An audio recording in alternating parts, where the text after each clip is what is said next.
Good Morning Business. Le débat.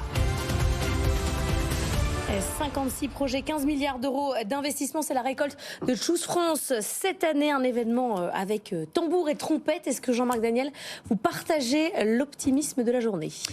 Écoutez, je crois que les auditeurs ne seront pas surpris.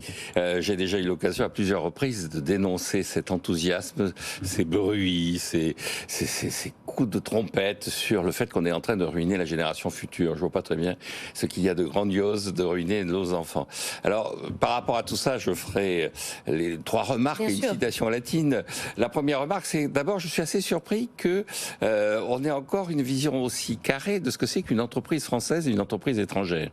C'est-à-dire que par vocation, je pense à Total qui est en train de fêter son 100e anniversaire, qui est une entreprise que l'on pourrait considérer comme une entreprise éminemment française et qui va être cotée à New York parce que ses actionnaires sont... Qui en parle parce que ses actionnaires sont essentiellement et de plus en plus des actionnaires américains. Donc qu'est-ce que c'est qu'une entreprise française ? Qu'est-ce que c'est qu'une entreprise étrangère ? Et à partir de ce moment-là, je crois que la vraie question qu'on doit se poser, c'est non pas de se mêler des mouvements de capitaux, d'essayer d'orienter telle ou telle action des gens qui placent l'argent, mais de se poser la question de savoir à la fin des fins, qu'est-ce qui est prélevé sur le revenu national et sur la production nationale au profit d'investisseurs étrangers. Quel que soit le vecteur, que le vecteur ce soit Total, ce soit Microsoft, ce soit une entreprise indienne. La deuxième remarque que je ferai, c'est pourquoi une entreprise indienne ? Parce que on a parlé ici de Biogarant qui allait être vendu à une entreprise indienne. C'était la preuve de l'attractivité, l'attractivité de la France. Enfin, les Indiens... non, pas du tout. Alors là, c'était une mauvaise nouvelle parce que là, ça devenait stratégique. Il est stratégique de fabriquer du paracétamol, mais il n'est pas stratégique de fabriquer des puces. Donc on peut le confier à une entreprise taïwanaise ou à Microsoft. Et puis, la troisième remarque que je ferai, c'est une remarque qui est fondamentale. Je pense que derrière tout ça, comme je le dis dans plusieurs de mes éditoriaux, si on est obligé de se vendre, c'est parce qu'on ne vend pas. C'est-à-dire que c'est parce on a un déficit de notre commerce extérieur qu'on est obligé, pour solder ce déficit, de faire appel à des commerces, de l'épargne étrangère. Et donc, on manque d'épargne. Le véritable enjeu, c'est pas qu'on manque d'entreprises qui viennent chez nous, c'est que globalement, on manque d'épargne dans ce pays. Et donc la vraie niveau global. Au niveau global. Et donc la vraie réponse, ce serait d'avoir une politique de l'épargne et non pas une politique qui consiste à brader notre patrimoine. Et donc la citation latine, elle tombe de source, elle tombe d'elle-même, elle est évidente. Errare humanum est, diabolicum perseverare. L'erreur est humaine, mais il est diabolique de continuer.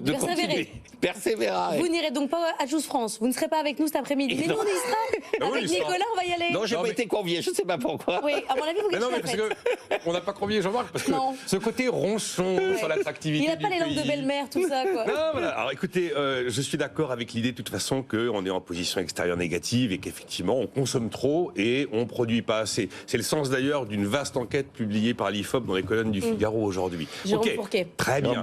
On est d'accord là-dessus. Moi, je considère que c'est une opération de communication. Il y a un effet loupe. C'est une belle vitrine, mais c'est important la communication. C'est important la vitrine. Oui, effectivement, 56 projets, 15 milliards d'euros, ça fait un peu moins de 300 millions en moyenne par projet. Oui, on ne va pas changer le pays, on ne va pas dire... C'est pas avec ça qu'on vend le pays à l'étranger, franchement. Quand vous prenez l'exemple d'Intel qui s'installe en Allemagne, d'un coup d'un seul, ils mettent 30 milliards d'euros. Quand vous prenez TSMC qui décide d'aller en Europe, en Allemagne, encore une fois, d'un coup d'un seul, ils mettent 10 milliards d'euros. Là, le plus gros, c'est Microsoft, avec 4 milliards. Bon, donc il y a un effet loupe, c'est certain. Moi, je considère que le succès de ce rendez-vous depuis 2018 ne se dément pas. Le fait d'être dans un pays qui fait envie, je trouve préférable à un pays qui est repoussoir. Et il a été repoussoir pendant de très nombreuses années. Il se portait pas mieux. Il n'était pas davantage en position extérieure positive, mais il était vraiment un repoussoir.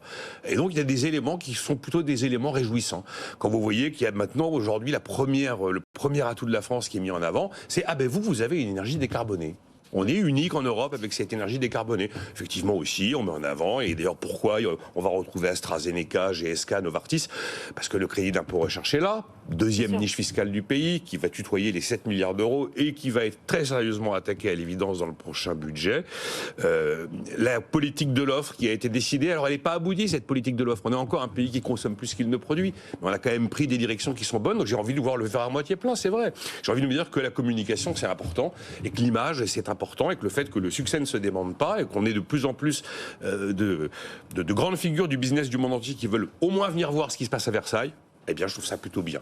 Le titre du Figaro, quand même, ce matin, c'est la France qui Oui, dégringole. alors, effectivement, mais ils se sont basés sur cette enquête de l'IFOP pour adopter une posture anti-cocorico qu'on va lire dans les colonnes des autres Pas vous qui avez journaux. écrit cet Après, édito, Non, je fais un édito dans un quotidien qui nous est proche désormais, qui sont les Échos, mercredi, et Vous n'allez pas jusqu'à... Non, mais quand même... je n'ai pas qu'à dire à la dégringolade, mais je dis, dégringole. écoutez, il faut arrêter de se vendre, il faut vendre et arrêter de se vendre. Je suis effectivement, c'est une posture éditoriale du Figaro. Ouais. On regardera l'histoire à la fin du film, mais l'IRA là qui est en train de mener Joe Biden, oui effectivement, vous prenez les déficits, c'est juste monumental, les montants sont astronomiques. On verra qui va gagner le match à la fin.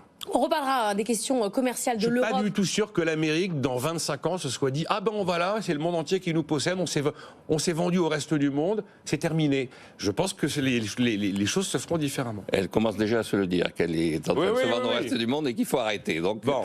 dans 20 ans, elle se le sera dit abondamment. On en reparlera avec Pascal Lamy, qui est notre invité à 8h15, pour savoir si l'Europe se défend correctement face notamment à l'IRA. Est-ce qu'on doit faire comme eux, se défendre, porter plainte auprès de Vous avez l'OMC? vu, C'est ce que vous avez Biden, dit il la veut dernière mettre fois. 100% de droits de douane sur les voitures Absolument. électriques chinoises. Au moins, les Nous, choses on était sont à simples. 50%, on était un peu moins. Oui, enfin, c'est pas l'Élysée qui a défendu les 50%, c'est un cabinet de recherche qui a considéré que c'était peut-être ça le bon niveau. Mais... Exactement. Merci à tous les deux. Nicolas, on se retrouve tout à l'heure à Choose France. Oui, à partir de Sans moi. 15h. Oui, vous venez pas. C'est pas. Mais non, parce que si on vous Jean-Marc racontera, vient, Jean-Marc. On vous tout va racontera. s'écrouler. On vous racontera.